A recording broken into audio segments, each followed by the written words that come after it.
पान 35 103 ते 106 अशा 4 ओव्या आहेत. त्याच्यामध्ये गुरु सर्व व्याप्त आहे, सगळीकडे आहे. गुरु नाही अशी कुठे जागा नाही. परंतु गुरु ओळखता येणं आणि गुरुसाठी ध्यास असणं असं जे शिष्य पण लागतं तेच अद्याप आपल्यामध्ये आलेलं नाही.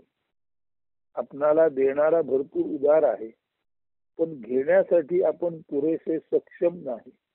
देणारा गुरु सर्वत्र आहे, पण तू चांगलं घ्यावं असा वाटणारा शिष्य कुठेच नाही. तो अपवादाने आहे. देणारा गुरु सक्षम आहे, पण तू घेणारा शिष्य पुरेसा समर्थ नाही. त्यामुळे देणाऱ्याने किती दिलं तरी घेणाऱ्याची अवस्था नेहमीच व्याकुळ होते.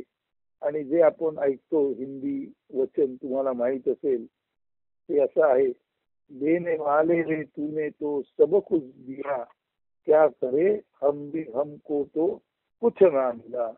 देणाऱ्याने सर्व इथं दिलंच आहे, गुरु इथे बसलेलाच आहे, तो देतच आहे. पण तो आपली घेण्याची क्षमता आपल्याजवळ नसल्यामुळे आपली अवस्था आपल्याला काहीच मिळालं नाही असं होतं. देवाने सर्व दिलं आणि आपल्याला काहीच मिळालं नाही, कारण देणारा इतका श्रीमंत आहे आणि आपण इतके भिकारी आहोत की आपल्याला घेता येत नाही हेच आपल्याला कळत नाही. आणि आपल्याला घेता आलं नाही की आपण म्हणतो काय करणार, मला मार्गदर्शन करणारा गुरु भेटतच नाही, भेटतच नाही, भेटतच नाही. तर आजचा शिष्य नेमका कोणत्या अवस्थेत आहे आणि गुरुची स्थिती काय आहे हे आपल्याला सर्व व्याप्त गुरु याच्यातून कळून येतं. आणि या काव्याचं शीर्षक आहे गुरु आहे येथे, गुरु आहे येथे. तर ऐका, गुरु आहे येथे, गुरु आहे येथे, गुरुचा सुकाळ परिशिष्याचा काल, गुरुदेव पाहे, गुरुदेव पाहे, परिणाम कोणी येथे काही घेऊ पाहे, गुरु आहे येथे, गुरु आहे.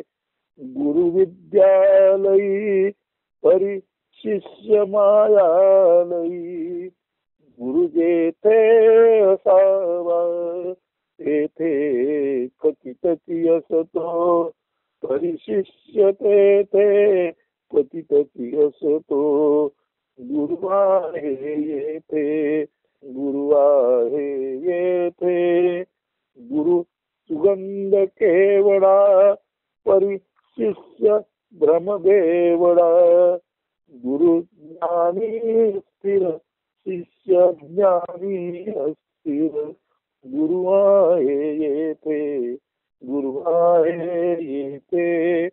एक देणे पणी उदार, दुसरा करंते पणी निराधार, अरूप गुरु पावा साधार, जरी होई तू साक्षी निराधार, गुरु आहे येथे, गुरु आहे येथे.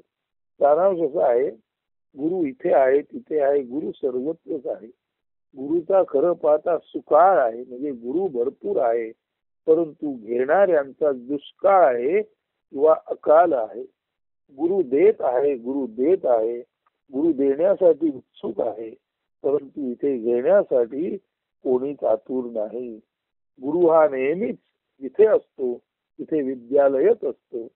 गुरु जंगलात असला, श्रीमंती ब्लॉक मध्ये राहत असला, गुरु रस्त्यावर असला, गुरु झाडाखाली असला, गुरु कुठेही असला तरी गुरु जिथे असतो तिथे त्याचं गुरु ज्ञान, तिथे त्याचं गुरु विद्यापीठ असतं. परंतु गुरु जिथे असतो अशा गुरुच्या ज्ञानालयामध्ये शिष्य कधीच नसतो. तो या मायालयामध्ये म्हणजे मायारूपी जगतामध्ये तरी असतो, किंवा याच मायालयातील मध्यालयामध्ये म्हणजे जिथे मद्यप्राशन करायच्या जागेत असतो. म्हणून संसाराच्या मायेत अडकलेला अधिक भ्रमिष्ट होतो आणि त्या मायालयातून तो मध्यालयात जातो आणि तिथे तर तो आपलं संपूर्ण मेंदू नष्ट करून टाकतो. तेव्हा मायालयामध्ये आणि मध्यालयामध्ये संसारामध्ये गुरफटलेले आणि मेंदूला ताण असह्य झाला की मध्यालयामध्ये जाऊन मेंदूच नष्ट करणारे असे जे आपण असतो ते कधीच गुरुच्या विद्यापीठात गुरु असतो तिथे जातच नाही. गुरु कायम विद्यालयामध्ये, गुरु कायम ज्ञान द्यायच्या ठिकाणी हजर असतो, पण तो शिष्य मात्र कधीच विद्यालयामध्ये नसतो. तो संसार रूपी मायालयामध्ये, आलय म्हणजे घर, तो संसार रूपी मायेच्या घरात तरी असतो किंवा मध्यालयामध्ये म्हणजे मेंदू नष्ट करणाऱ्या, मेंदूचा नाश करणाऱ्या मध्य मध्य जिथे विकलं जातं अशा दुकानात तरी असतो. म्हणून गुरु नेहमीच विद्यालयात असतो आणि शिष्य मध्यालयात असतो, मायालयात असतो. गुरु जिथे असायचा तिथे खचितच निश्चितच आहे, परंतु गुरुच्या ठिकाणी फार क्वचित प्रसंगी शिष्य जातो. गुरु आहे तिथे आहे आणि शिष्य तिथे जाऊ शकत नाही.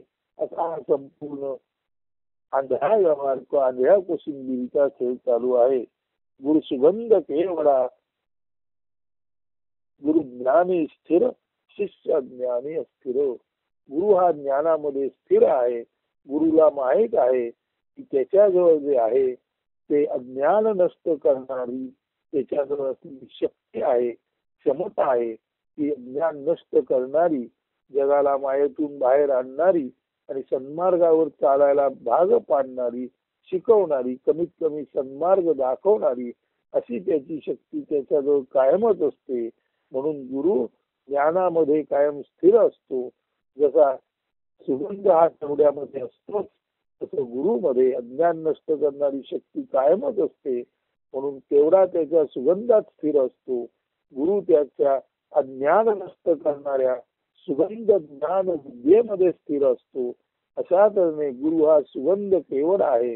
गुरु हा ज्ञान नष्ट करणारी शक्ती प्रदान करणारा, गुरु हा प्रत्यक्ष चालता बोलता सुगंधित केवढा आहे. आणि केवढा जसा त्याच्या जागी असतो तसा गुरु त्याच्या जागी असतो.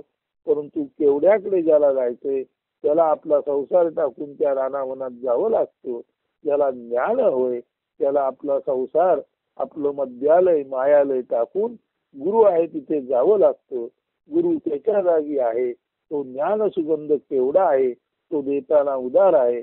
परंतु शिष्याला यातलं काहीच नको असल्यामुळे शिष्य जोपर्यंत गुरुच्या ठिकाणी जात नाही, शिष्य जोपर्यंत सुगंधित ज्ञान सुगंधित केवढा असा गुरु त्याच्यापर्यंत जात नाही, तोपर्यंत शिष्याला अज्ञान नष्ट करणारी शक्ती मिळत नाही आणि त्याला या संसारातून भोपार होण्याची ताकद मिळत नाही.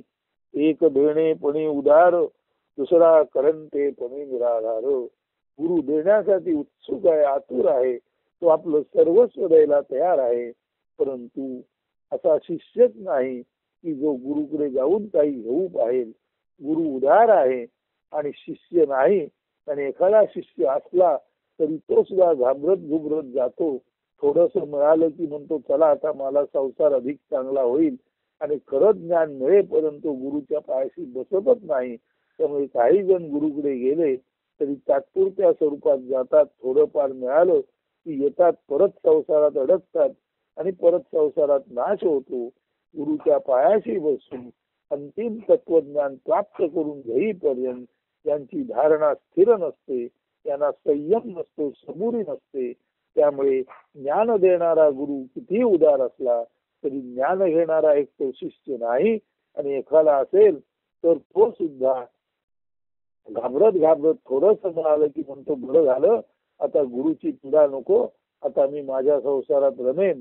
आणि थोडंफार ज्ञान झालेला, अर्धवट ज्ञान झालेला शिष्य परत संसारात येतो आणि संसारात बुडून पूर्वीपेक्षा अधिक खोट गर्तेत जातो.